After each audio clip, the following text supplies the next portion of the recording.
Nanning, a sweltering summer night. The rich smell of roast duck hangs in the air, mixed with the rhythmic chop chop chop of cleavers, the familiar soundtrack of a bustling market.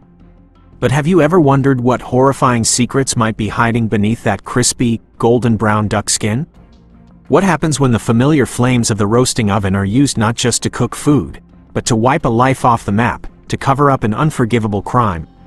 Tonight, we're diving deep into a shocking case where love, betrayal, and jealousy turned an ordinary shop owner into a monster in human disguise. Tune in for the Hellfire in the Duck Roaster case. Don't forget to hit that subscribe button and drop a comment if you have any theories as we crack this case. Nanning City, Guangxi Province, China, July 2011. The scorching heat of a southern summer hung heavy, mingled with the distinct smell of grease and the strong aroma of spices wafting from countless street food stalls, creating a thick, suffocating atmosphere. The sounds of a busy night market echoed relentlessly, the to and fro of traffic, vendors hawking their wares, the clatter of knives and cutting boards, the sizzle of oil in fiery woks. Amidst this chaos, the mouth-watering scent of roast duck, 5-spice powder, and secret recipe sauces tried its best to overpower the musty, sewage-like smell typical of the narrow, dark, and damp alleyways snaking behind the rows of stalls. And right in the heart of the Chaoyang night market, where colorful neon lights flickered endlessly and the buzz of conversations and laughter filled the air, sat a small, unassuming roast duck shop called Kong Ki. The shop was modestly tucked away near a dark, damp alleyway, known by locals as Tam Tin Alley. It was in this ordinary-looking place that a horrifying story began to unfold, a story whose aroma, no matter how fragrant the roast duck, could never mask the stench of death waiting to spread. On the night of July 11, 2011, in the bustling city of Nanning, Cheng Meiyuan, a 23-year-old woman working at the Da Lai Hong karaoke bar, didn't return to her usual rented room after her shift ended. This sudden disappearance, which at first might have seemed like just an unusual blip in the hustle and bustle of life, was, unbeknownst to anyone, the opening act for a string of horrifying events and discoveries that were about to unfold. Was this simply a case of someone taking off for a bit due to personal troubles, or had something far more terrible, far worse, actually happened to this young, beautiful, and vibrant woman? That question hung heavy in the air. Du Yan's roommate, a young woman named Lan, spent a long, sleepless night consumed by worry. When dawn broke and Du Yan still hadn't returned, Lan had a gut feeling that something was terribly wrong. She frantically tried to contact Du Yan by phone, but the other end only met her with long, cold, hopeless beeps. Cheng Meiyuan's phone seemed to be turned off, or out of service range, cutting off all contact. An invisible fear began to tighten its grip on Lan's mind. Without a second thought, she immediately reported it to the manager of the Da Lai Hong karaoke bar where Du Yan worked, and at the same time, urgently contacted Du Yan's family back in her hometown, informing them of her highly unusual disappearance. The initial information gathered about Cheng Meiyuan was pretty limited and spotty. According to people who knew her, Du Yan came across as a relatively introverted and private person, even though the work environment at the karaoke bar was inherently complex and loud. She rarely shared her private matters, her innermost thoughts, with her colleagues or friends. Because of this, those who knew her could only provide the authorities with a few rather vague details about Du Yan's daily life. The last time anyone saw Cheng Meiyuan was around 11 p.m. on July 11th, when she left the Da Lai Hong karaoke bar after finishing her shift. A colleague of Du Yan's, who also got off work and left around the same time, only caught a glimpse of her walking alone towards the Chaoyang night market, a famous and bustling food market always crowded with people. After that moment, no one saw Du Yan again. The young woman seemed to have vanished into the thick, mysterious night of Nanning City. Cheng Meiyuan's family, after receiving the terrible news from Lan, didn't hesitate despite the long distance, and rushed from their hometown to the city. They began a desperate search for their daughter, turning over every stone, from familiar places Du Yan might frequent, to asking all her friends and colleagues they knew. But all their efforts were like throwing salt into the sea, yielding no results whatsoever. 2 long days passed in despair and a growing sense of dread. One particularly important detail made Du Yan's family even more uneasy and convinced that something very serious had happened. Cheng Meiyuan had always been a very filial and responsible daughter. No matter what happened, she had never once gone off somewhere without first informing her family, not even a single word. This terrifying silence was an extremely unusual sign, completely out of character for Duyan. Unable to continue waiting in vain, and with an increasingly strong premonition of something bad, Cheng Meiyuan's family decided to report the entire incident to the Nanning City Police Department regarding their daughter's mysterious disappearance. A gloomy, anxious, and heavy atmosphere enveloped all of Cheng Meiyuan's loved ones and acquaintances. What had really happened to that young woman? And could the police find the answer, lift the veil of secrecy before it was too late? Unanswered questions swirled in everyone's mind. The missing person report for Cheng Meiyuan quickly landed on the desk of Captain Cao Jianbang. He was a seasoned criminal police officer, having handled countless complex cases at the Nanning City Public Security Bureau. Initially, with the scarce and somewhat fragmented information gathered, Cheng Meiyuan's case was treated and processed as a typical missing person case. There was a good chance the young woman, for some personal reason, perhaps relationship troubles or work stress, had voluntarily left for a few days to find some peace, a change of scenery. This was not an uncommon scenario in investigative work. However, with his keen professional intuition, honed through years of confronting criminals, Captain Cao Jianbang sensed that there was something not quite simple, a vague unease hidden behind the seemingly normal appearance of this disappearance. Immediately, the police force set about implementing standard investigative procedures. They conducted detailed and careful interviews with Cheng Meiyuan's roommate, the young woman named Lan, who was the first to discover the incident and report it. At the same time, Duyan's colleagues at the Dalai Hong karaoke bar were also invited to come in to provide more information. Among the countless details and tidbits of information gathered, one piece of information stood out and quickly caught the special attention of the investigators. Cheng Meiyuan, according to some accounts, was said to be in a romantic relationship with a man. This man was described as being quite a bit older than Duyan, and currently owned a small eatery, doing business in the Chaoyang night market. Through initial verification, the identity of this man was clarified: Lu Yangkong. A few colleagues who were closer to Duyan also provided another noteworthy detail. The romantic relationship between Duyan and this man named Kong seemed to be showing signs of cracking, of tension, in recent times. New, important information continued to surface from the testimony of a female colleague who had a fairly close relationship with Cheng Meiyuan. This person tried to recall and recounted that, just a few days before Duyan mysteriously vanished without a trace, she had looked very sad, tired, and had a lot on her mind. Duyan had once hinted to this friend about wanting to end some troublesome matters that were messing up her life, and expressed a strong desire to start a new life, a more peaceful and free life. Most notably, during those rare heart-to-hearts, Duyan had also briefly mentioned that her boyfriend, Lu Yangkong, was a jealous man. Kang's jealousy, according to Duyan, sometimes even bordered on pathological, controlling, and suffocating for her. These seemingly disjointed confessions, these casual chats over drinks, might have gone unnoticed before, but now, in the context of a mysterious disappearance, they suddenly became important pieces of the puzzle, valuable details in a picture that was still full of twists and mysteries.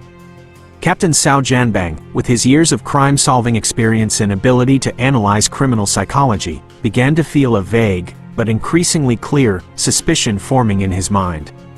He made a crucial decision: to send a task force to meet Lu Yangkong, Cheng Meiyuan's older boyfriend, to directly question him and gather more information.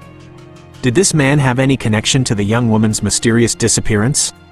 Or was this purely a coincidence, nothing more, nothing less? An important meeting was about to take place, a meeting that promised to reveal more surprising details, perhaps even the first clues leading to the truth. What would Lu Yangkong's silence, if any, mean in this case? All eyes were on this mysterious man. Following Captain Cao Jianbang's orders, a team of investigators quickly made their way to the Kong Ki roast duck shop. This eatery was modestly nestled among countless other stalls in the Chaoyang night market, one of the busiest and most vibrant markets in Nanning City. The scene at the shop that greeted the investigators wasn't anything too out of the ordinary. It was a small stall, not very spacious, with somewhat dim and old-fashioned yellow lighting, creating a slightly cramped and stuffy feeling. The strong, unmistakable aroma of roast duck filled the small space, a scent that was all too familiar to anyone who had ever visited this famous food market. Inside the shop, Lu Yangkong, the owner, was busy working behind the counter. He stood there, A somewhat rough-looking figure, his hands deftly chopping roast ducks that had turned a golden yellow, their skin glistening with fat, looking very appetizing. Lu Yongkong's expression at that moment was completely calm, not a hint of agitation, even a little surprised and bewildered by the sudden appearance of the police. He looked up, his eyes betraying no particular or unusual emotion.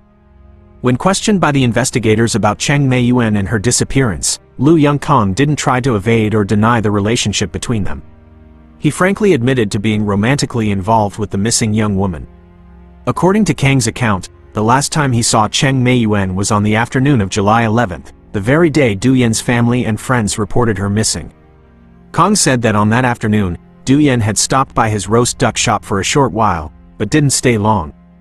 She told him she had plans with friends, then hurriedly left. Throughout the interview with the police, Lu Yongkong also tried to appear very worried about Du Yan's safety. He kept asking about the police's search efforts for her and expressed his hope that Du Yan would be found safe soon. He firmly stated that he had absolutely no idea where Cheng Meiyuan had gone or what she had done after leaving his shop on that fateful afternoon.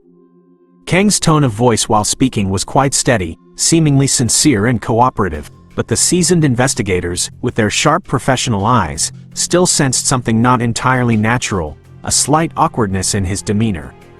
One particularly noteworthy detail didn't escape the investigators' observation during the conversation: Lu Yongkong never stopped working. The sound of the cleaver chopping down on the old wooden cutting board was regular, rhythmic, each chop dry, cold, and decisive. That sound, in the small and somewhat stuffy space of the roast duck shop, unintentionally created a rather tense and somewhat creepy feeling.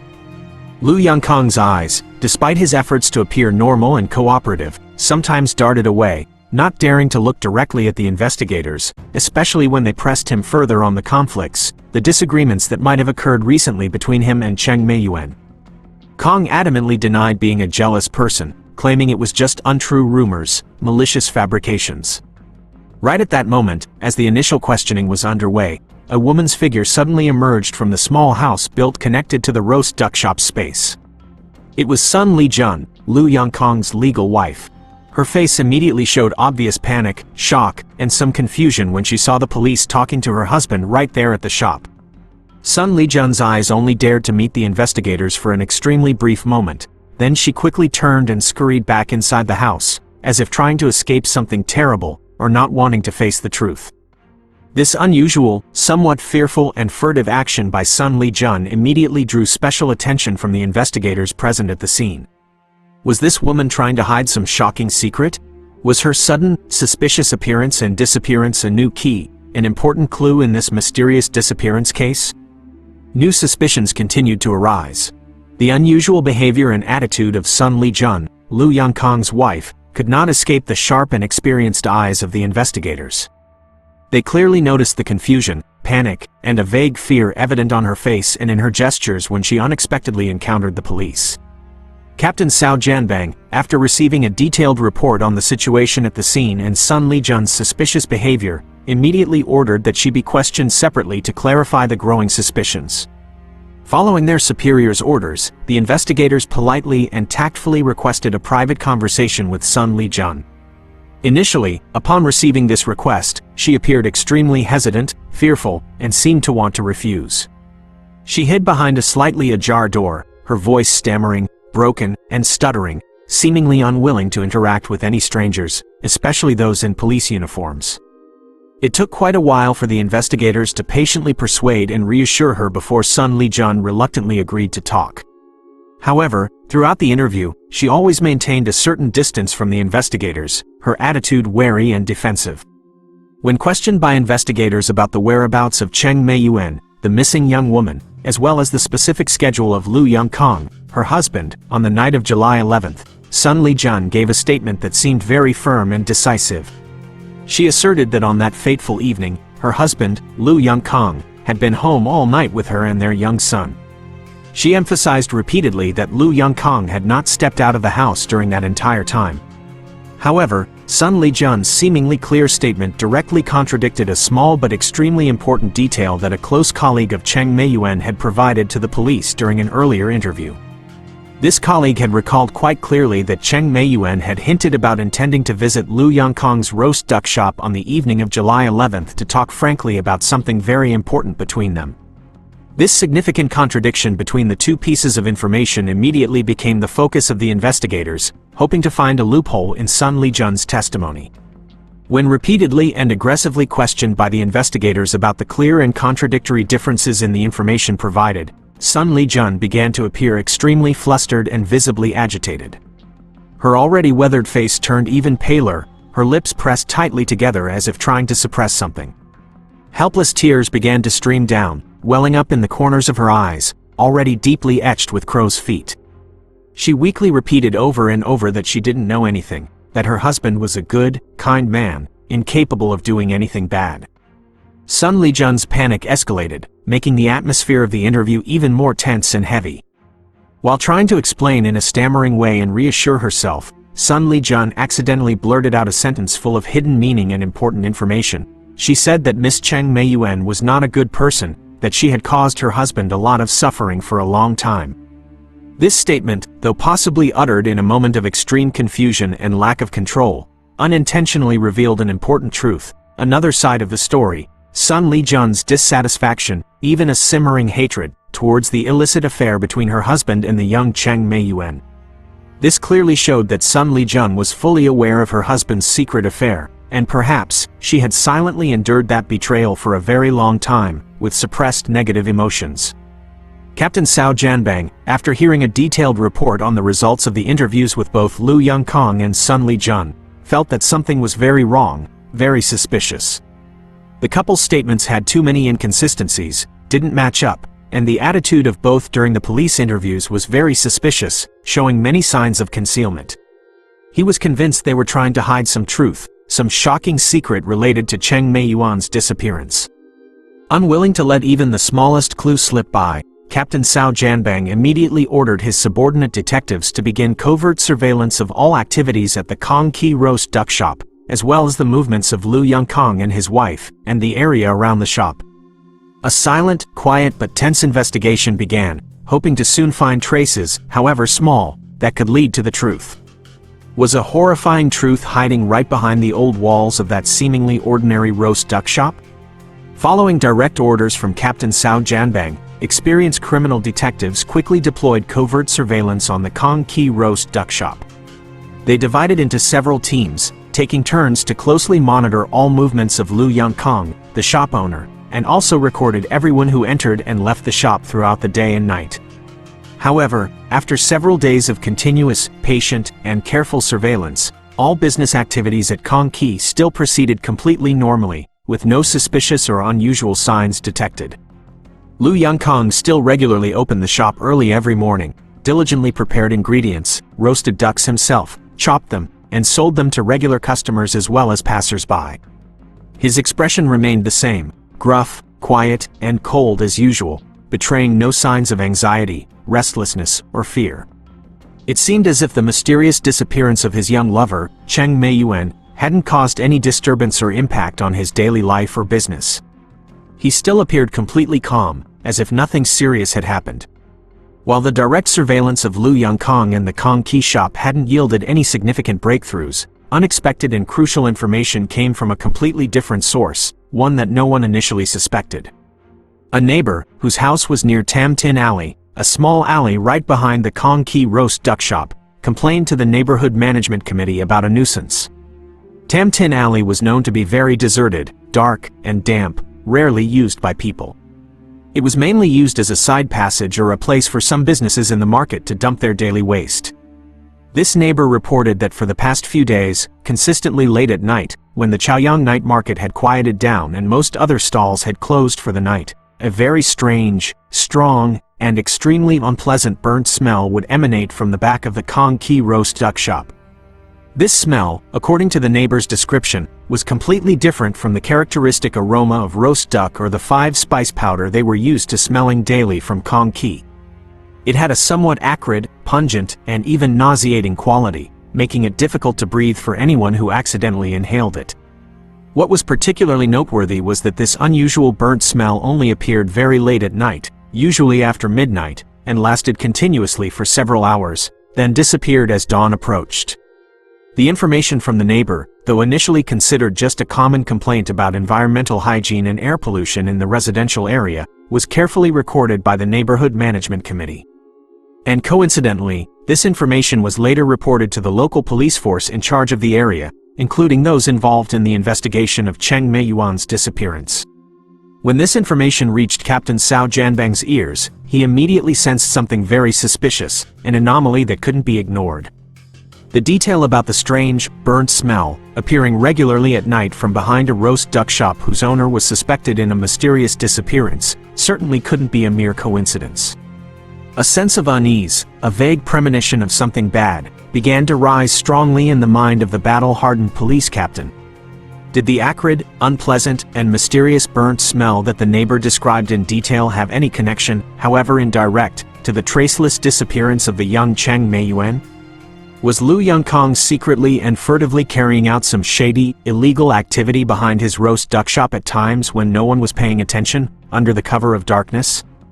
A chilling, spine-tingling sensation began to creep through and spread in the minds of the investigators handling the case.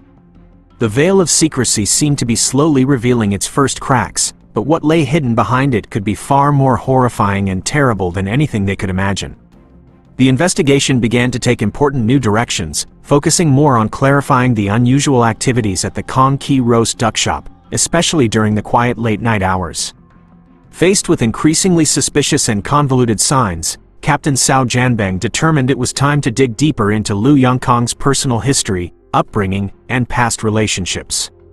He believed that a better understanding of this man could provide crucial clues to help unravel the mysteries surrounding Cheng Meiyuan's disappearance.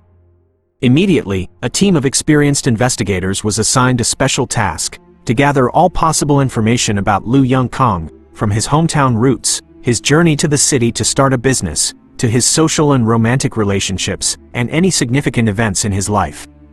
Through investigation and verification of information from various sources, the police force pieced together a fairly detailed picture of Lu Yongkong's life. He hailed from a rather remote and impoverished rural area. Many years ago, with a burning desire to change his life, Lu Yongkong had packed his bags and come to Nanning City alone to make a living, with empty hands and no relatives. In his early days struggling in the prosperous but treacherous urban environment, Kong had to do all sorts of hard labor to get by. Among them, he spent a considerable amount of time working as a kitchen assistant for various large and small restaurants in the city. It was during this period of employment that Lu Yongkong had the opportunity to learn and accumulate experience and the secrets of making roast duck, a famous specialty dish. After many years of hard work and saving up a certain amount of capital, Kong decided to go into business for himself. He rented a small space in the Chaoyang night market and opened a roast duck shop named Kong Ki. This small eatery had become his main source of income, his family's bread and butter for many years. When investigators met and inquired with Lu Yongkong's old acquaintances, they received quite similar and consistent descriptions of his personality traits. Kong was described by many as a man of few words, somewhat sullen, gruff, and quite unapproachable. He didn't socialize widely and didn't have many close friends. However, one thing no one could deny was Lu Yongkong's diligence, hard work, and dedication to his job. He devoted almost all his time and energy to his small roast duck shop. However, a few old friends, after some prompting and memory jogging, also cautiously mentioned another aspect, a dark side to Lu Yongkong's personality. He was extremely possessive, especially in romantic relationships. They recounted that Lu Yongkong was very prone to anger, losing control, and becoming aggressive when jealous, even if sometimes those jealous fits stemmed from baseless, unfounded suspicions. This detail matched surprisingly well with what Cheng Meiyuan's colleagues had previously said about Lu Yongkong often being unreasonably jealous of her. Another important piece of information was also clarified by investigators during the background check. Lu Yongkong and his legal wife, Sun Lijun, had a young son together, currently of elementary school age. The extramarital, illicit affair between Lu Yongkong and the young Cheng Meiyuan had been going on for over a year. What was noteworthy and also quite unusual was that Sun Lijun, Kang's wife, was fully aware of the existence of her husband's young lover. However, it seemed she had chosen to remain silent, endure, and accept that harsh reality, perhaps to preserve the integrity of her family, for the future of her child, or possibly for some other more complex reason that the police had not yet been able to determine at that time. In the course of further investigation into the personal relationships of the victim, Cheng Meiyuan, the police also gathered extremely important and valuable information. Many reliable sources indicated that, recently, Cheng Meiyuan had repeatedly and clearly expressed her intention to completely and definitively end her romantic relationship with Lu Yongkang.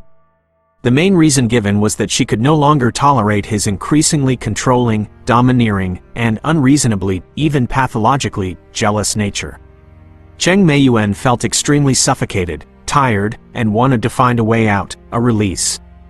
This information, when combined with Lu Yongkang's negative personality traits that had been clarified, made his motive for committing the crime, if he was indeed the perpetrator, gradually take on a clearer and more logical shape in the investigators' speculation.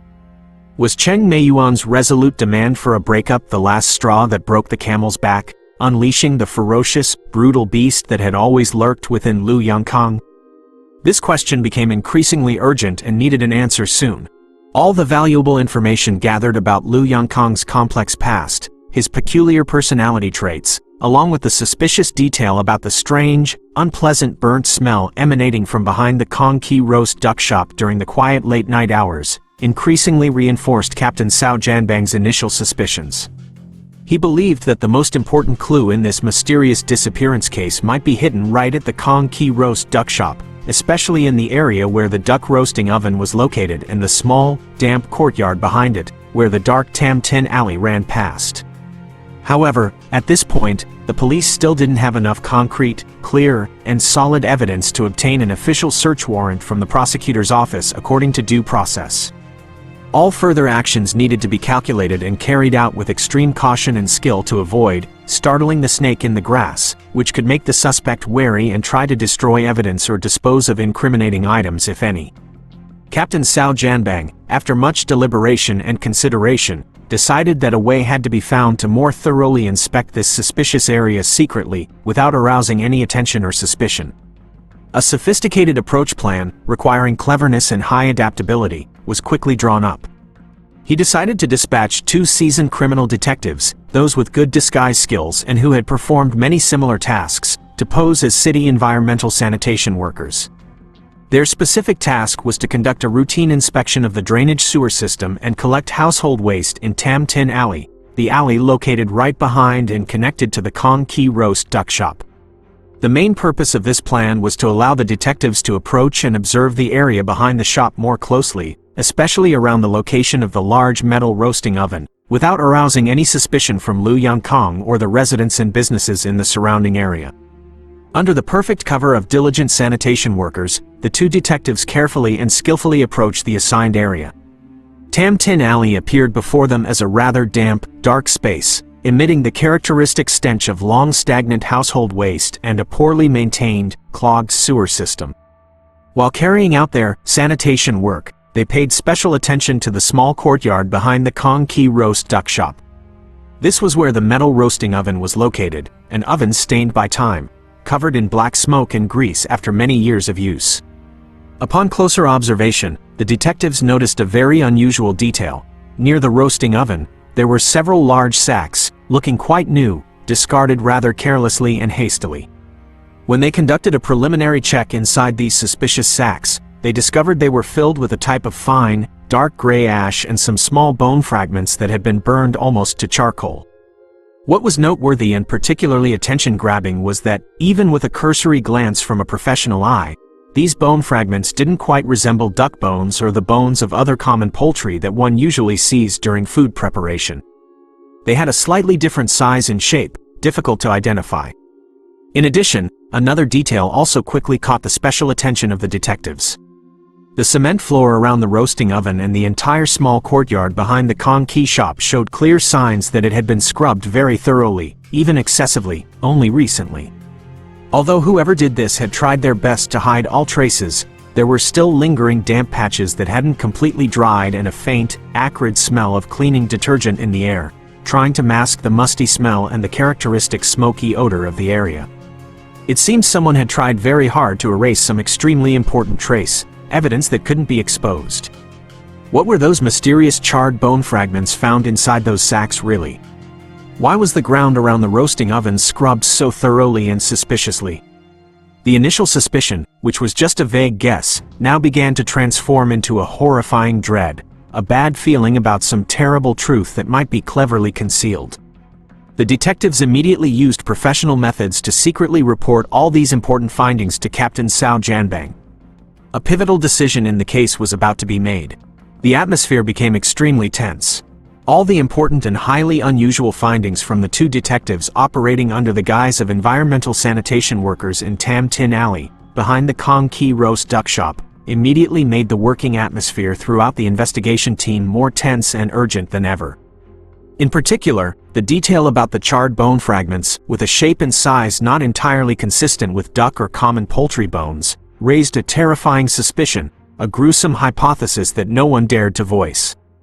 Although at that time, no definitive assertion could be made, a bad premonition, a vague fear of a barbaric crime began to creep in and haunt the minds of Captain Sao Janbang and all his colleagues involved in the case. To have a solid basis for making accurate judgments and deploying further investigative steps, quickly collecting and examining these suspicious samples was an extremely urgent and important requirement.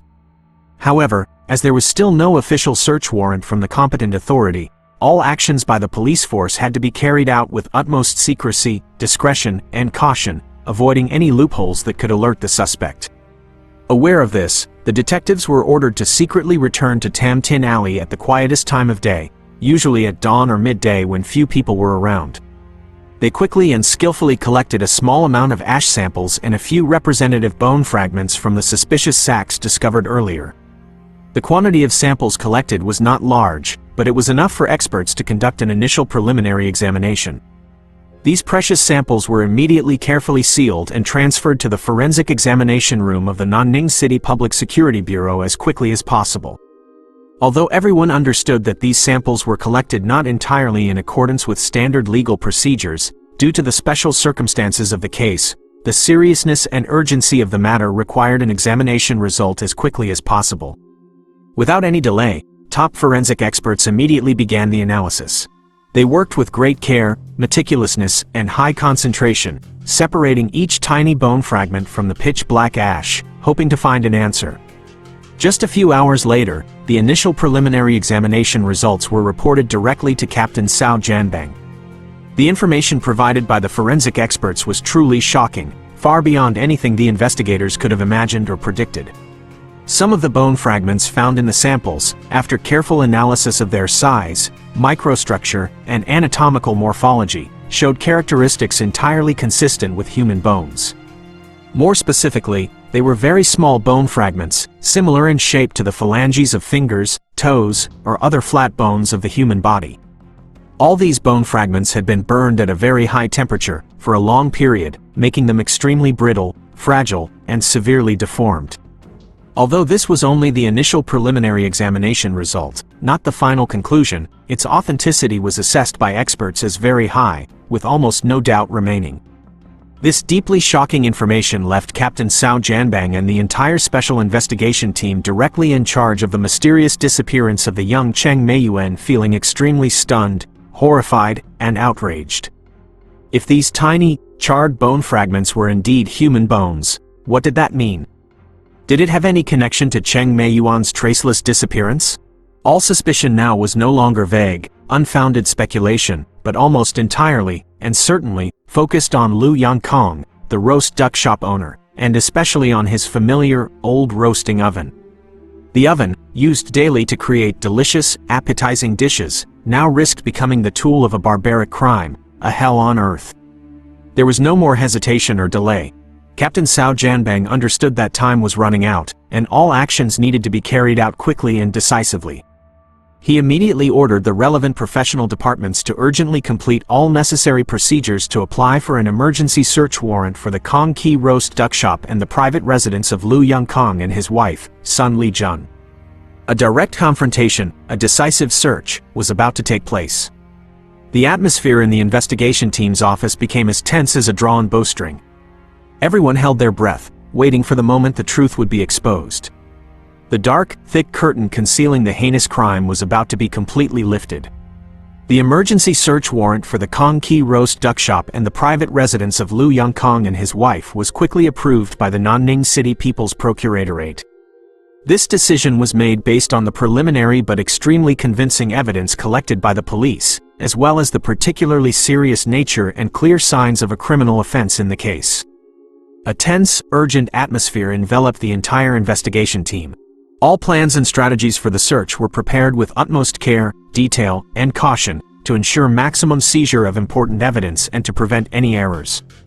Early the next morning, as the first faint rays of a sweltering summer day had yet to illuminate the still sleeping Chaoyang night market, a large police force, including elite investigators, professional forensic technicians, and experienced forensic experts, suddenly and simultaneously raided both the Kong Key roast duck shop and the private residence of Lu Yongkong and Sun Lijun.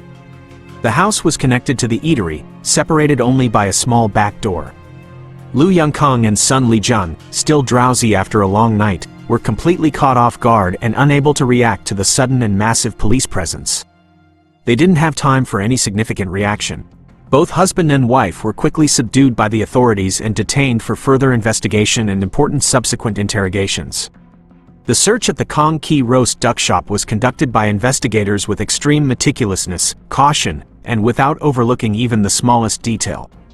Every nook and cranny inside the shop, from the front counter area, the hot food preparation kitchen, to the cluttered storage room at the back, was turned upside down and carefully examined by investigators in search of clues. However, the special attention of the entire search team was focused on the large metal roasting oven, located at the back of the shop, near Tam Tin Alley. This oven, according to the neighbor's initial testimony, was the source of the strange, unpleasant, and mysterious burnt smell on those quiet late nights. Inside the oven, although it appeared to have been intentionally and quite thoroughly cleaned recently, forensic technicians, using specialized equipment, still found some fine, dark gray ash residue in the crevices, on the oven walls, and at the bottom of the oven. Even more notably, amidst that ash, they discovered a few tiny metal fragments, unusually shaped, deformed, and charred. These metal fragments could have been buttons, zippers from clothing, or small pieces of jewelry that had been burned and completely deformed by the extremely high temperature of the flames. Meanwhile, another task force, including forensic experts, searched Lu Yongkong's private residence. The house wasn't very large, and the furniture inside was quite simple and old. After a thorough and careful search of every detail, the forensic team made an extremely important and breakthrough discovery in the bathroom of the house. On the tiled floor, especially in the crevices between the tiles and at the base of the old-fashioned sink, they found extremely small bloodstains, almost invisible to the naked eye without the aid of specialized equipment and testing chemicals. These bloodstains seemed to have been very thoroughly wiped and scrubbed by someone using strong cleaning chemicals, but the traces could not be completely erased. These blood samples were immediately collected carefully by forensic experts for DNA testing to determine the victim's identity. It didn't stop there. An even more important, decisive discovery was made. In a hidden, hard-to-find corner of the old, rickety wardrobe in Kang's bedroom, investigators found an old mobile phone, quite simple and outdated in design, with no SIM card inserted. This phone had clearly been very carefully hidden by someone, aiming to conceal some secret. Whose old, SIM-less mobile phone was this really? Did it contain any shocking secrets directly related to the mysterious disappearance of Cheng Meiyuan? And were the tiny, almost invisible bloodstains found in the bathroom the blood of Cheng Meiyuan, the young woman who had vanished without a trace for many days? The veil of secrecy was gradually being lifted, bit by bit, revealing increasingly horrifying details that surpassed imagination. The pressure of work weighed heavily on the shoulders of all the investigators, but they knew they were getting very, very close to the final truth of the case.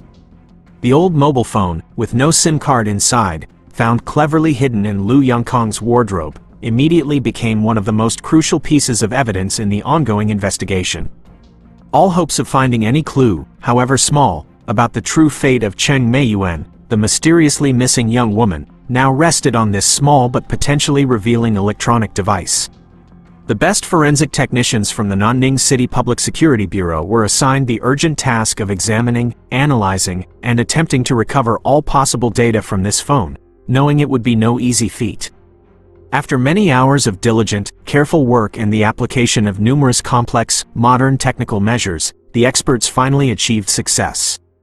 They managed to recover a significant portion of important data that had been deleted or intentionally hidden within the phone's memory. And the subsequent verification results were not outside the investigators' initial predictions and suspicions. The phone indeed belonged to Cheng Meiyuan, the missing victim. This breakthrough discovery was considered a major leap forward, a great success in the criminal investigation, opening up promising new avenues. The data successfully recovered by experts from Cheng Meiyuan's phone, though not entirely intact due to possible tampering or deletion, was enough to provide the investigation agency with extremely valuable and decisive information. Among that data was a final text message that Cheng Meiyuan had sent before completely disappearing. She sent this message to a close female friend, someone whom the police had not yet managed to contact and interview during the initial investigation. The content of the message, though very brief and concise, contained an incredibly clear message, a determination, and also full of uneasy premonitions. In the message, Du Yan expressed her intention to talk decisively and frankly with Lu Yongkang one last time that very evening. She also confessed that she could no longer bear the tension and suffocation in her relationship with Kang. The timestamp on the message showed it was sent on the afternoon of July 11, 2011, the fateful day Cheng Meiyuan was reported missing without a trace. This important message became irrefutable evidence, clearly proving that Cheng Meiyuan did intend to meet Lu Yongkang that evening, with the purpose of definitively resolving the complicated and increasingly tense romantic relationship between them. But what was most shocking, what made all the investigators present in the office at that time hold their breath in horror, was a very short audio recording, less than 30 seconds long, also skillfully recovered by the forensic technicians from the phone's memory. This recording might have been made accidentally, or perhaps Cheng Meiyuan had intentionally recorded it in a moment of danger. The timestamp indicated it was recorded around midnight on July 11th, a time that perfectly coincided with the period Cheng Meiyuan was believed to have mysteriously disappeared. The sound in the recording, though not perfectly clear and interfered with by various background noises, was still clear enough for the listener to recognize extremely horrifying and haunting details. There were screams, the weak, desperate pleas of a woman, whose voice strongly resembled Cheng Meiyuan's. Interspersed with that were the furious, threatening, and violent shouts of a man, whose deep, gruff, and distinctively harsh voice bore a terrifying resemblance to Lu Yongkang's. The sound of objects in the room being knocked over and crashing was also clearly recorded, indicating a fierce struggle had taken place.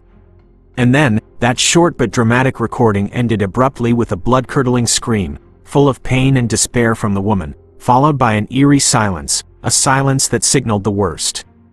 This short recording, filled with haunting and horrific sounds, when combined with the content of the last message Cheng Meiyuan had sent, became irrefutable evidence, scientific proof that could no longer be denied, directly implicating Lu Yongkang.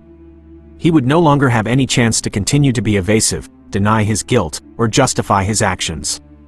A very tense confrontation, a battle of wits between experienced investigators and the main suspect of the case, Lu Yongkang, was about to take place. A confrontation where the truth and the heinous crime would have to be fully exposed to the light of justice. The atmosphere became heavy and suffocating. With the incredibly important and irrefutable evidence just collected, including the tiny bloodstains discovered in Lu Yongkang's bathroom, Cheng Meiyuan's personal mobile phone found carefully hidden in his wardrobe, and especially the short audio recording containing horrifying, haunting sounds, Captain Cao Jianbang determined that the time was ripe to directly confront and interrogate Lu Yongkang once more. This interrogation was decisive, and the upper hand in the battle of wits now completely belonged to the police investigation agency. Lu Yongkang's second interrogation took place in a small, discreetly arranged room with absolute security at the city police headquarters. The air inside the room was thick with tension, heavy, palpable to every sense. Captain Cao Jianbang sat directly opposite Lu Yongkang, his gaze sharp, unwavering, not missing any expression, any gesture, however small, from the suspect. He slowly, deliberately, but powerfully, presented Kang with the irrefutable evidence that police had gathered. Detailed photographs of the scene showing the tiny bloodstains found in the bathroom of Kang's private home, the victim Cheng Meiyuan's mobile phone found in his wardrobe, and finally, quite unexpectedly, he played the short but weighty audio recording, the recording containing the last sounds of life. Initially, when confronted with this evidence, Lu Yongkang still tried to be stubborn, unyielding, and adamantly tried to deny his guilt. He tried to maintain his usual calm, cold, indifferent expression, but his voice began to show signs of trembling, an unnaturalness he couldn't hide. Especially when the audio recording was played in the silent room, with Cheng Meiyuan's desperate pleas and the furious, violent shouts of the man whose voice sounded exactly like his, Lu Yongkang began to show clear signs of abnormality. His breathing became heavy, difficult, and much more rapid. Cold sweat began to break out, dotting his broad, weather-beaten forehead, even though the temperature inside the interrogation room was quite cool and comfortable. His eyes began to dart around constantly, shiftily, not daring to look directly at Captain Cao or any other investigator present in the room. He tried to say something to justify himself, to deny, but the words that came out were stammering, disjointed, illogical, and no longer held the confidence he had before. The battle of wits between Captain Cao and Lu Yongkang was extremely tense, every second, every minute heavy with anticipation. Captain Cao Jianbang, with his extensive crime-solving experience and sharp professional skills honed over decades in the force, skillfully used psychological warfare tactics, continuously posing sharp, intelligent questions, probing deep into the contradictions, the illogical details in Lu Yongkang's previous testimony and that of his wife, Sun Lijun. He repeatedly emphasized the human bone fragments, burned almost to charcoal, found by detectives in the suspicious bags of ashes seized from behind the Kong Qi roast duck shop. He reiterated the preliminary forensic report, indicating a very high probability that those bone fragments were human, not animal. He described in detail, clearly, what the forensic experts had discovered and analyzed, trying to exert strong psychological pressure on Lu Yongkang, whose already tense and cracking psyche was showing signs of breaking. Under the increasing pressure from irrefutable scientific evidence, along with the relentless, logical, and weighty questions from Captain Cao Jianbang, Lu Yongkang began to show clear signs of a psychological breakdown. The stubborn, cold, and indifferent facade he had tried to maintain since the beginning of the interrogation gradually crumbled, replaced by panic, confusion, and an undeniable fear. He hung his head low over the table, his large, rough, calloused hands clutching his head, as if trying to block out the horrific images, the ghastly sounds that were tormenting his mind. Lu Yongkang's momentary silence, a heavy, terrifying silence, signaled something important. His final psychological defense was about to completely collapse. A horrifying truth, a barbaric crime, was about to be exposed by the perpetrator's own mouth to the light of justice. The entire interrogation room seemed to hold its breath, all eyes fixed on Lu Yongkang, waiting for the confession, waiting for the truth to be revealed. After many hours of tense and grueling mental struggle, faced with the weight of irrefutable scientific evidence and increasing psychological pressure from the experienced investigators led directly by Captain Cao Jianbang, the final wall of defense Lu Yongkang had tried to erect completely crumbled. He slowly lifted his dazed, ashen, sweat-drenched face from the table, his bloodshot, lifeless eyes staring blankly into an undefined space before him.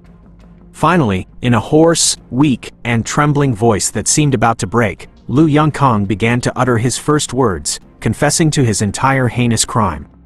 He choked out an admission that he himself had killed his young lover, Cheng Meiyuan, in a moment when he lost control. According to Lu Yongkang's initial confession, the root cause of this heartbreaking tragedy stemmed from complex, prolonged, and irresolvable romantic conflicts between the two of them.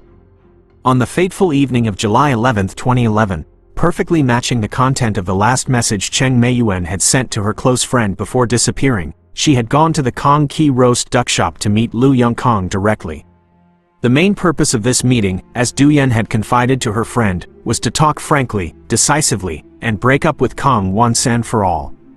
She could no longer endure the pathologically jealous nature, the suffocating, breathless control that Lu Yongkang had imposed on her life throughout their long relationship. Cheng Meiyuan longed for a free life, a new beginning, a future no longer haunted by Lu Yongkang's shadow. However, Cheng Meiyuan's resolute demand to break up was like a fatal spark, igniting the already smoldering powder keg of Lu Yongkang's pathological self-esteem, his wounded pride, and especially his extreme, selfish possessiveness. He could not accept the fact that he was being abandoned by Cheng Meiyuan, rejected by his young lover. A very fierce, heated argument quickly erupted right in the cramped, hot kitchen of the Kong Ki roast duck shop. Words escalated, harsh, bitter accusations were hurled by both, and the long-suppressed frustrations, the pent-up grievances in this complicated relationship seemed to explode violently. Cheng Meiyuan stood firm, resolute in her intention to break up, while Lu Yongkang became increasingly agitated, lost his composure, and could no longer control his emotions. In a fit of insane rage, when reason was completely overwhelmed and obscured by negative, animalistic emotions, Lu Yongkang lost control of his actions. He grabbed a heavy metal object lying nearby. Later, through careful investigation, evidence collection, and crime scene reenactment, the police identified it as a long, hard, and quite heavy iron rod, which Lu Yongkang used daily to skewer ducks during roasting, and with uncontrollable force, he repeatedly struck Cheng Meiyuan's head with great, brutal force. Those vicious, brutal blows caused the young woman to collapse on the spot, without a single dying word. Cheng Meiyuan died almost instantly from severe traumatic brain injury, with no chance of rescue. Everything happened too quickly, too suddenly, right in the cramped, hot, and grease-smelling kitchen of the Kong Ki roast duck shop, the place that usually exuded the enticing aroma of golden roast ducks. Lu Yongkang's initial confession, though still with many details needing clarification, essentially confirmed his unforgivable crime of murder. A young life, a human being in their prime, had been snuffed out in an incredibly brutal and unjust manner. But a bigger question, an even more terrifying horror, still remained, hanging like a dark cloud in the suffocating air of the interrogation room. After ruthlessly killing Cheng Meiyuan, what did Lu Yongkang do with her body? Why, for so many days, could no one find any trace, however small, of Cheng Meiyuan, until the mysterious charred bone fragments were discovered by detectives? The gruesomeness, the barbarity of this case seemed to have only just begun to reveal its dark surface. What Lu Yongkang was about to confess next would surely surpass anyone's imagination and endurance. The atmosphere grew heavier and heavier. After tremblingly admitting to murdering his lover Cheng Meiyuan in a fit of rage, Lu Yongkang, with a dazed expression and broken voice, continued to confess the details of his incredibly barbaric and cruel plan to dispose of the victim's body. This was a plan that only those who had lost all humanity, demons in human disguise, could conceive and ruthlessly execute. Each word of his confession was like a knife cut to the listeners' hearts, causing even the most seasoned investigators, those who had faced countless crimes, to shudder with disgust and be stunned by the extreme cruelty of man. Kong confessed that immediately after killing Cheng Meiyuan in an uncontrollable rage, he fell into a state of extreme panic, his mind blank and terrified. Seeing his lover's lifeless, cold body on the blood-soaked kitchen floor, Lu Yongkang knew his terrible crime could not be hidden for long. He stood frozen in the messy kitchen, his mind reeling, desperately searching for a way out, a way to escape the punishment of the law. And then, in that moment of desperation, his vacant gaze suddenly fell on the large metal roasting oven, the oven still warm from the afternoon's batch of roast duck. A crazy idea, a cruel plan beyond imagination, began to flash, form, and completely consume the mind of the cold-blooded butcher. He coldly decided to use this very roasting oven, his daily tool of livelihood, his professional pride, to completely dispose of all traces of Cheng Meiyuan, to completely erase her existence from this world, as if she had never appeared. The process of disposing of the victim's body was carried out by Lu Yongkang with extreme coldness, calculation, and lasted for several consecutive nights thereafter, under the cover of pitch-black darkness. To avoid being discovered by others, he only dared to act during the quiet late-night hours, when the Chaoyang night market was completely deserted and most of the surrounding stalls had closed for the night. First, he dragged Cheng Meiyuan's body deep into the small, cramped bathroom at the back of the shop. This was also the place where the forensic team later discovered the tiny bloodstains, irrefutable evidence. Here, in the stuffy, damp, and foul-smelling space, Lu Yongkang used sharp kitchen knives, the tools he skillfully used every day to chop meat and butcher ducks, to carry out the barbaric act of dismembering the victim. The familiar sound of the cleaver, which rang out regularly in the shop every day to chop fat, fragrant ducks, now echoed mournfully in the silent night with a different purpose, a purpose far colder, more gruesome, and more brutal. He worked mechanically, emotionlessly, like a butcher too accustomed to slaughter, with the only difference being that his victim this time was a human being, a woman he had once shared his bed with, once loved. After dismembering the victim's body into many parts, Lu Yongkang began the process of disposing of it by fire, a long and haunting process. He placed each part of Cheng Meiyuan's body deep inside the roasting oven. He started the fire, burning the oven continuously for many hours, and this work lasted for several nights, until he believed all traces had been destroyed. To ensure that the body was completely incinerated, leaving no identifiable traces, Lu Yongkang deliberately increased the oven's temperature to the maximum it could withstand. He continuously added dry firewood, adjusting the air vents to keep the flames roaring as fiercely as possible.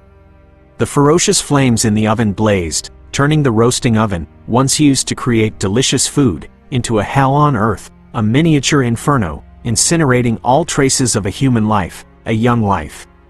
The acrid, pungent, unpleasant smell emanating from the oven's chimney, spreading into the surrounding darkness, was the strange smell that the neighbor in Tam Tin Alley had smelled and found unusual, later complaining to the neighborhood committee. When the horrific incineration process ended, all that remained inside the oven was a pile of dark gray ashes and a few small bone fragments that hadn't completely burned due to insufficient temperature or time. Lu Yongkang carefully used a shovel to gather all these ashes, then mixed them with ordinary wood ash from the shop's daily duck roasting to camouflage them, aiming to mislead anyone who might accidentally discover them. Then, on subsequent nights, he secretly disposed of this mixed ash in various locations around the city, in deserted, unfrequented places, with the aim of erasing all traces, disposing of all evidence.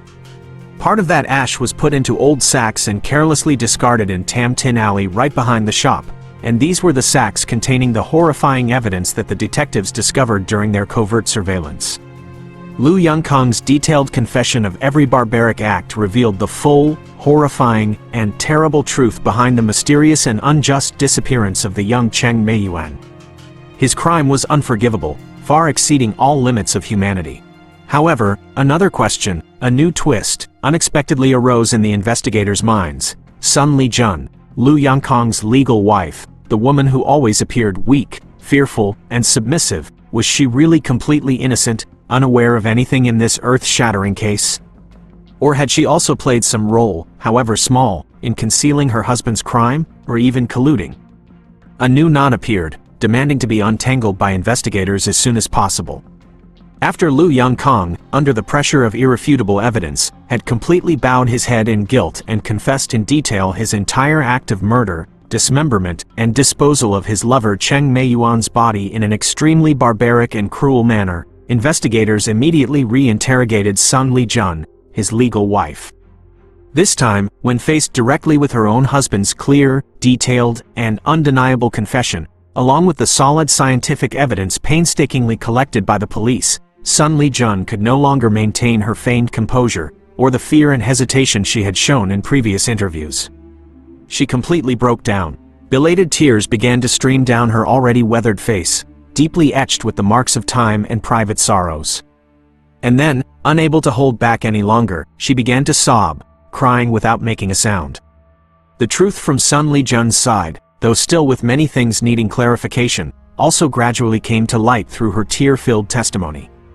She choked out an admission that she was fully aware that her husband, Lu Yongkang, had murdered the young Cheng Meiyuan. On that fateful night of July 11th, Sun Lijun claimed she was in their small family home. The house and the Kong Ki roast duck shop were connected by a convenient back door, when she suddenly heard a very loud argument, terrified screams, and then loud, unusual noises, like objects being knocked over and crashing, coming from the shop's kitchen area. Her intuition told her something was wrong, something very bad was happening, and she rushed over to check the situation. As soon as she stepped through the connecting door, a horrifying scene, an image that would haunt her for life, met Sun Lijun's eyes. Cheng Meiyuan lay motionless, cold on the floor, fresh blood pooling and staining a large area red, while Lu Yongkang was in a state of panic, fumbling, his face pale, trying to clean up the spreading bloodstains. When questioned further by investigators about her specific role in the case, whether she had been threatened by Lu Yongkang, forced into silence, or was actually an accomplice in concealing her husband's crime, Sun Lijun adamantly claimed that Lu Yongkang had used extremely terrifying threats to force her to remain absolutely silent, not to breathe a word to anyone, and especially to lie to the police if questioned. Kang had threatened that if she dared to disobey, dared to reveal this shocking secret, he wouldn't hesitate to kill both her and their innocent little son. Sun Lijun stated through tears that, out of extreme fear of her husband's brutality and cruelty, and above all, out of boundless love for her child, she had been forced to grit her teeth and follow all of Lu Yongkang's unreasonable demands, including providing a false alibi to the police that Kang had been home all night when the murder occurred, in order to create an alibi for him. However, experienced investigators still felt there were unconvincing points, unresolved issues in Sun Lijun's testimony. Although her fear of her abusive, cruel husband might be an undeniable truth, the extent to which she was forced, and whether that was the sole reason for her silence, remained a big question mark that needed to be clarified. Previously, in a moment of carelessness, Sun Lijun had accidentally blurted out to investigators that Miss Duyan was not good. She had made my husband suffer a lot. This statement had clearly revealed her hatred, dissatisfaction, even animosity towards her husband's young lover. So, was Sun Lijun's silence entirely due to fear and a desire to protect her children? Or was there also an element of gloating, a tacit approval of her husband's criminal act, the man who had helped her eliminate the thorn in her side, the one who had been destroying her family's happiness for so long? A small but extremely noteworthy detail began to be more carefully considered and analyzed by investigators. Did Sun Lijun really only know about it and choose silence because she was threatened, or did she also actively participate in disposing of the victim's body or concealing the crime in a more proactive, more involved way than she had admitted? Was it possible that Sun Lijun had directly or indirectly helped Lu Yongkang to clean up the crime scene more thoroughly, erase important traces, or provide false statements as an alibi for her husband in a calculated and intentional manner, not simply due to being forced in a moment of panic? This would be an important development, a small plot twist but one that could significantly change the complexion of the case, especially regarding Sun Lijun's legal responsibility in this horrific murder and body disposal case. The investigation could not yet be closed. With Lu Yongkang's detailed and irrefutable confession, along with Sun Lijun's initial statements, though still with many points needing clarification, the full, complete, and gruesome picture of the horrific murder at the Kong Ki Roast Duck Shop gradually became clearer than ever.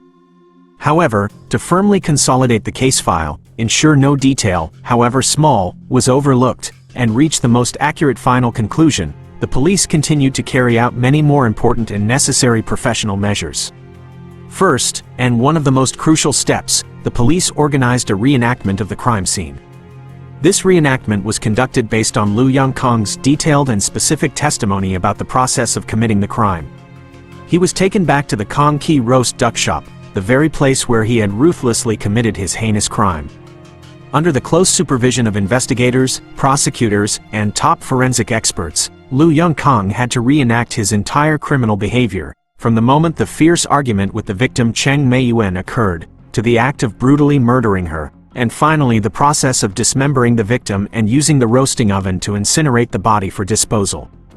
The details Lu Yongkang described at the scene during the reenactment matched terrifyingly with the traces and evidence the police had painstakingly collected earlier, from the exact location of the bloodstains, the murder weapon used, to the way he operated and used the roasting oven during the disposal process. This crime scene reenactment provided further solid evidence, reinforcing the authenticity of the perpetrator's confession.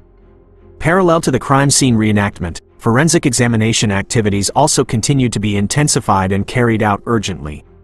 Forensic experts conducted a more thorough, deeper analysis of Lu Yongkang's kitchen utensils, including various knives, cutting boards, and many other items found in the shop's kitchen area.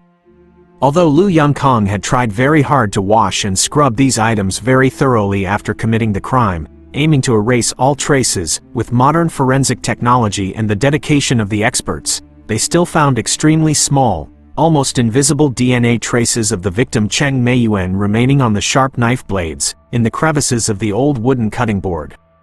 This was irrefutable scientific evidence, directly proving the connection of these seemingly inanimate tools to the horrific murder. Inside the roasting oven, despite being heated to very high temperatures for many hours and multiple times, Experts continued to find more tiny metal fragments, possibly from buttons, zippers of clothing, or pieces of jewelry worn by the victim Cheng Meiyuan, all of which had been completely deformed and melted by the intense heat of the flames. In addition, investigators, undeterred by difficulties, continued to meet and take additional statements from people living and working in the area around the Kong Ki roast duck shop. A street vendor, who was often nearby late in the evening, suddenly recalled an extremely important detail. This person stated that on the nights at the end of July 2011, which was around the time right after Cheng Meiyuan was reported missing, they had on multiple occasions seen thick, black smoke billowing from the chimney of the roasting oven at Kong Ki. What was unusual and attention-grabbing was that the smoke usually rose very late at night, when the market was completely deserted, without a soul in sight, and was often accompanied by a very strong, acrid, unpleasant burnt smell, completely different from the enticing aroma of roast duck or the usual smell of burning wood they were accustomed to. At that time, this street vendor and a few others who saw it simply thought that Lu Yongkong might be experimenting with a new roast duck recipe, or perhaps burning the shop's waste, and no one could have imagined that these were actually the horrific signs of a barbaric crime, an act of body disposal taking place right next to them. All the final pieces of the case puzzle, from the perpetrator's clear confession, the detailed results of the crime scene reenactment, the scientific forensic examination conclusions, to the valuable supplementary testimonies of witnesses, had been fully collected by the police and arranged in a logical, scientific manner. The case file for the murder and body disposal at the Kong Ki roast duck shop was almost complete. The heinous crime of Lu Yongkong, the cold-blooded butcher disguised as an ordinary, somewhat gruff roast duck shop owner, was now as clear as day, with nothing left to deny or excuse. The raw, brutal, and painful truth had finally been brought to the light of justice. While Lu Yongkong, the cold-blooded perpetrator, had completely bowed his head in guilt before irrefutable evidence, the important question posed was not just how barbarically he had committed the crime, but a deeper, more complex question. Why could he act so cruelly, so devoid of humanity? A deeper analysis of Lu Yongkong's true motives and complex criminal psychology is essential, not only to better understand the nature of this horrific case, but also to draw cautionary lessons for society. Clearly, through the progression of the case and the perpetrator's confession, Lu Yongkong's act of murder was not merely the result of a sudden jealous outburst, a moment of uncontrolled anger during an argument. Although Cheng Meiyuan's resolute demand to break up was undoubtedly the direct trigger, the straw that broke the camel's back, leading to the initial violent act. However, the systematic dismemberment of the victim and the subsequent planned, meticulous disposal of the body using the roasting oven, carried out over several consecutive days, showed an extreme cruelty, a chilling cold-bloodedness, and a deviant, distorted psychology that had long been latent, deeply ingrained in Lu Yongkong's nature, and could not have been the impulsive, unthinking act of someone temporarily out of control. He not only wanted to take Cheng Meiyuan's life, but also tried to completely erase all traces of the victim's existence from this world, as if she had never been present. Criminal psychologists, after studying the case file and analyzing Lu Yongkong's behavioral characteristics, concluded that he was an individual with extremely possessive tendencies and a controlling nature in relationships. In Kang's eyes, Cheng Meiyuan was not a lover, an equal partner, but more like his personal property, an asset over which he had absolute control.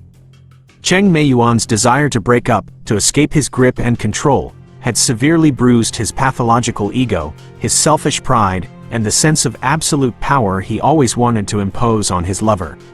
For someone with a distorted psychology like Lu Yongkong, it was an unacceptable betrayal, a blatant challenge to his large, warped, and insecure ego. The act of murder and the subsequent barbaric disposal of the body could be seen as an extreme measure, a means for him to possess the victim permanently in a pathological way, and at the same time, to completely erase the person who dared to defy his will and challenge his so-called power. He not only wanted Cheng Meiyuan dead, but he also wanted her to disappear without a trace, as if she had never existed in this world, a complete annihilation. The role of the roasting oven in this horrific case also carries a very special and thought-provoking psychological meaning. The roasting oven, Lu Yongkong's daily tool of livelihood, the thing that brought him his main income to support his family, that gave him a little fame within the night market, and perhaps, somewhere, also a secret professional pride. Yet, he ruthlessly turned the very tool that had once created life, food, livelihood, joy for diners, into a tool of death, a means to destroy life and dispose of a crime in a gruesome manner. The fire in the oven, the fire that once brought delicious flavors, now not only consumed a life, a human being in the prime of her youth, but it seemed to also consume the last remnants of humanity, however meager, left within Lu Yongkang. It transformed him from a seemingly ordinary, somewhat gruff and quiet roast duck shop owner, into a real demon, a cold-blooded murderer, hiding in a horrifying and calculated way behind the roast duck counter that still faintly smelled of fragrant spices and burnt fat. The extreme cruelty, the complete loss of humanity of Lu Yongkang in this case raised a very frightening and troubling question. Was this a unique, isolated act in his entire life, an act triggered by a specific situation, a culmination of suppressed emotions? Or had that animalistic nature, that cold-bloodedness and brutality, always been latent, deeply hidden within him, just waiting for an opportunity, a suitable condition to manifest itself in the most horrific way? Did Lu Yongkang have other dark secrets, other crimes he had committed in the past but had not yet been exposed to the light of justice? Although, as of now, there is no concrete evidence to suggest Lu Yongkang had committed crimes before, the detailed calculation, the terrifying coldness, and the unimaginable level of brutality in this case still make anyone shudder and reflect on the dark corners, the frightening abysses that can exist even in the soul of a seemingly ordinary person. While Lu Yongkang's barbaric crime has been almost completely clarified, with sufficient evidence and an irrefutable confession, the true role of Sun Lijun, his legal wife, in the entire case still has some points that leave investigators feeling not entirely satisfied, not completely convinced. Her testimony about being threatened by her husband, forced to remain silent and lie to the police, though seemingly very reasonable and acceptable in that specific circumstance, still cannot fully explain some unusual details, some suspicious actions on her part throughout the unfolding of the case. Captain Cao Jianbang, with his keen professional intuition and extensive crime-solving experience, still believed that Sun Lijun might not be entirely just a passive victim, a pitiful bystander in this entire tragic story. Something was still hidden. A new line of investigation, a new angle of attack, was quickly opened, focusing mainly on reviewing and clarifying Sun Lijun's specific activities in the days immediately after the victim Cheng Meiyuan was murdered by Lu Yongkang.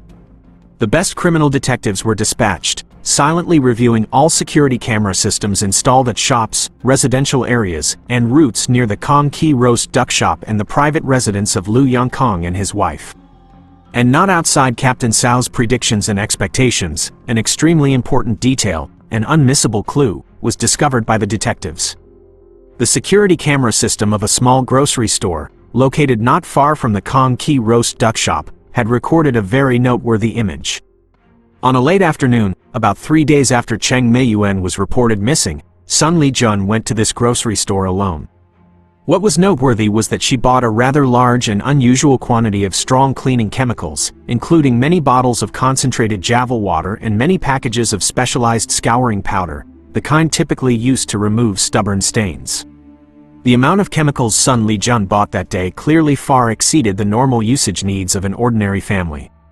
When investigators confronted Sun Lijun with this new evidence, about her purchasing a large quantity of cleaning chemicals right after Cheng Meiyuan's disappearance, she initially appeared extremely flustered, embarrassed, and tried to explain evasively that she bought so many chemicals to prepare for the family's regular general cleaning of the house and eatery. However, when investigators skillfully pointed out the suspicious coincidence of the timing of Sun Lijun's purchase of those chemicals with the days Lu Yongkang was secretly and furtively carrying out the act of disposing of Cheng Meiyuan's body, and especially when they linked this detail to the fact that the bathroom scene at Kang's home showed clear signs of being thoroughly scrubbed with strong cleaning chemicals, Sun Lijun began to lose her feigned composure. She became panicked and stammered. Finally, faced with sharp, logical arguments and irrefutable evidence, Sun Lijun had to bow her head, admitting another part of the truth, a truth she had tried to conceal for so long.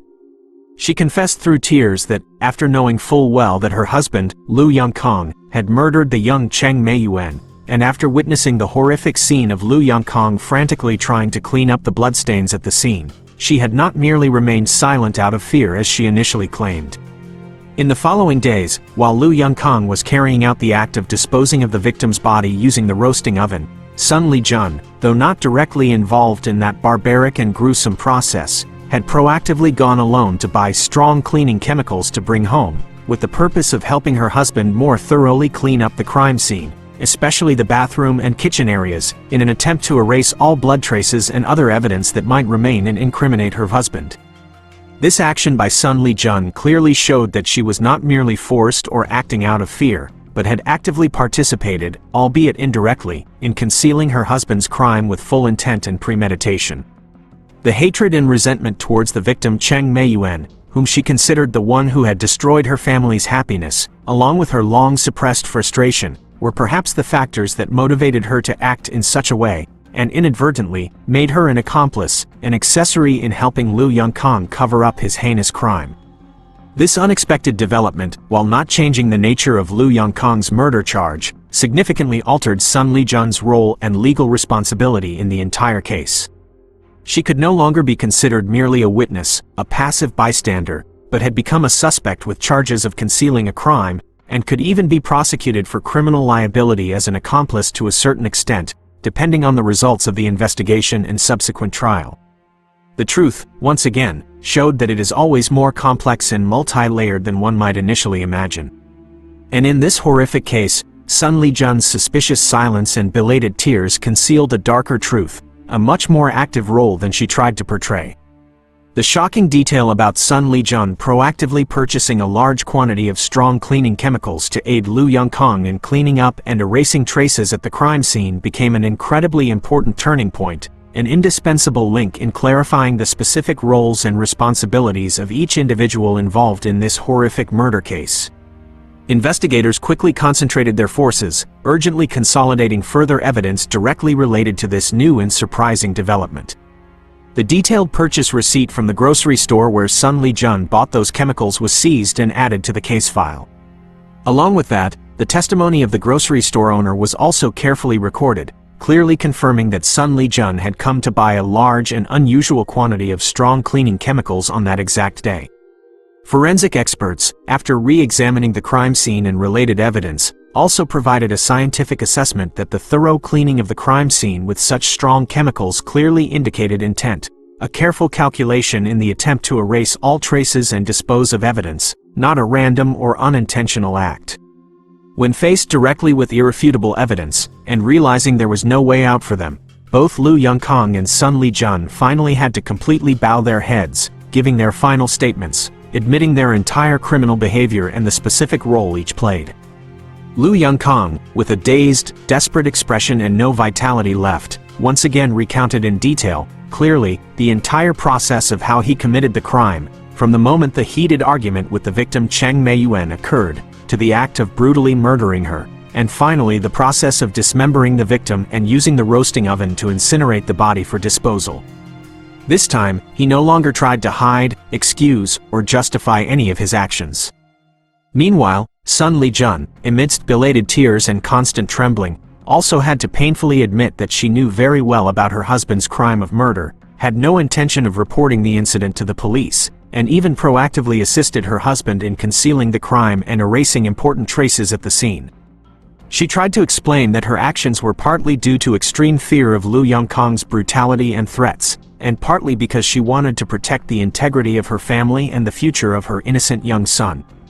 However, Sun Lijun also couldn't deny that her hatred and resentment towards the victim Cheng Meiyuan, whom she had always considered the one who had destroyed her family's happiness, had also significantly influenced her wrong decisions and actions. At this point, the full, complete, and chillingly detailed picture of the horrific murder case that occurred at the Kong Ki Roast Duck Shop had been completely reconstructed, with no missing pieces.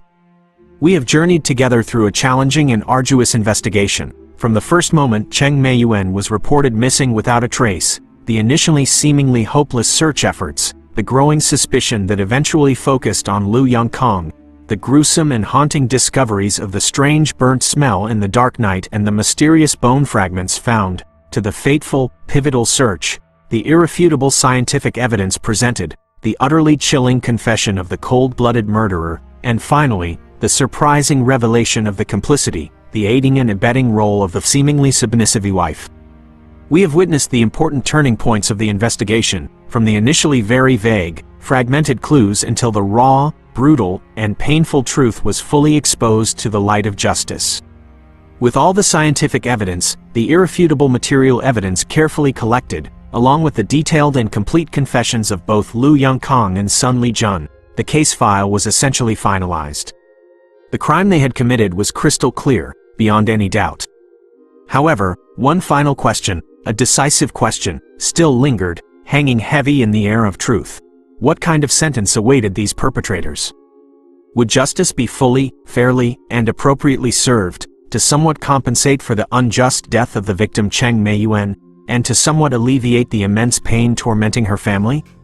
The light of justice seemed to have begun to illuminate the final dark corners of the desperate, dark tunnel of the case, but would the darkness of the crime truly dissipate completely, or would it continue to leave lingering obsessions, unhealable scars in the minds of those left behind? The final, raw, and brutal truth of the hellfire in the duck roaster case was finally brought to light, with no secrets left hidden. Lu Yongkang, the man with a gruff exterior, the once famous owner of the Kong Ki roast duck shop, had, with his own hands, and with unimaginable cruelty, murdered his young lover Cheng Meiyuan. The root cause of this criminal act was determined to be blind jealousy, a pathological and uncontrollable anger when the victim demanded to break up. Not stopping at murder, Lu Yongkang also proceeded to barbarically dismember the victim, and then dispose of the body by using the very roasting oven, his daily tool of livelihood, to incinerate all traces, all evidence. Lu Yongkang's entire behavior not only demonstrated extreme cruelty, a complete loss of humanity, but also showed incredibly detailed calculation, a chilling cold-bloodedness in every action. He had systematically tried to completely erase Cheng Meiyuan's existence from this world, as if she had never existed, meticulously, planned, and utterly despicably. As for Sun Lijun, Lu Yongkang's legal wife, her role in the entire course of the case was also specifically and detailedly clarified by the investigating agency. Although not directly involved in the act of murder or the process of dismembering the victim, Sun Lijun was well aware of her husband's heinous crime from the very beginning. Not only did she have no intention of reporting the incident to the police to prevent or clarify the crime, but on the contrary, she actively concealed the crime, provided false statements to mislead the investigation, and even aided and abetted Lu Yongkang in thoroughly cleaning up the crime scene, erasing important evidence that could incriminate her husband. Sun Lijun's actions, though possibly partly stemming from fear of her abusive husband's brutality and threats, as well as his sophisticated psychological manipulation, also cannot rule out the element of deep-seated hatred and resentment towards the victim Cheng Meiyuan, whom she had always considered the third party, the cause of her family's ruined happiness. With those actions, Sun Lijun inadvertently became an accomplice in concealing the crime, contributing significantly to prolonging the time the truth remained buried under a layer of ashes. Now, looking back at the scene of the Kong Ki roast duck shop, one can no longer sense the enticing, attractive aroma of golden roast ducks, or the rich smell of five-spice powder. Instead, a bone-chilling coldness, a horrifying obsession, envelops the entire space. The fire in the Kong Ki shop's roasting oven, the fire that once brought prosperity, has long since died out, but it seems the stench of death, the smell of a heinous crime, still lingers, hovering somewhere in the small, dark, and damp Tam Tin Alley. The roasting oven, once a source of pride, a symbol of a shop owner's diligence and hard work, has now become a silent testament, a gruesome, irrefutable piece of evidence of an unforgivable crime, a fiery, unjust grave of a tragic, illicit love affair. The greatest, deepest pain, one that nothing in this world can ever compensate for, is the pain tormenting the family of the victim, Cheng Meiyuan. When they learned the full, horrific, terrible truth about their daughter's unjust death, they completely collapsed, desperate. The image of their young, beautiful daughter, though her private life choices might have been controversial, was always the hope, the reason for living for the entire family, now had her life snuffed out in an incredibly brutal manner, her body mutilated beyond recognition.